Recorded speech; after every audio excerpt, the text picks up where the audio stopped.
God's amazing grace. At God's appointed time, January 3rd.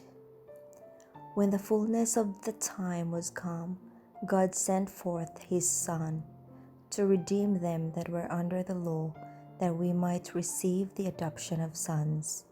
Galatians chapter 4, verses 4 and 5.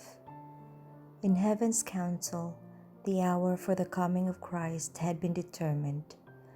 When the great clock of time pointed to that hour, Jesus was born in Bethlehem.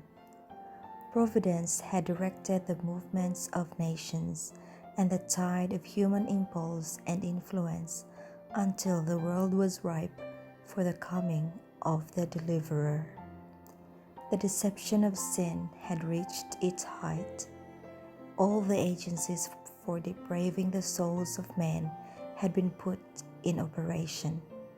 The Son of God, looking upon the world, beheld suffering and misery. With pity, He saw how men had become victims of satanic cruelty. He looked with compassion upon those who were being corrupted, murdered, and lost. It was demonstrated before the universe that, apart from God, humanity could not be uplifted. A new element of life and power must be imparted by Him who made the world. With intense interest, the unfallen worlds had watched to see Jehovah arise and sweep away the inhabitants of the earth.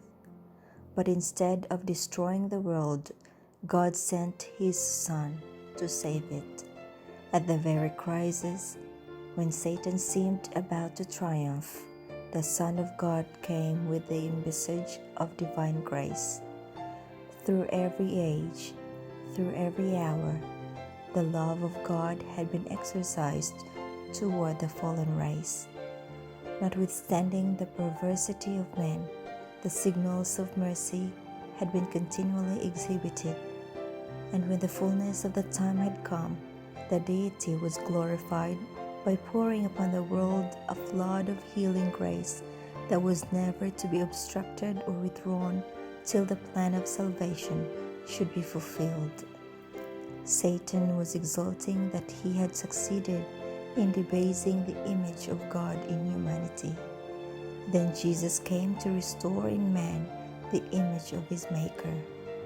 None but Christ can fashion anew the character that has been ruined by sin.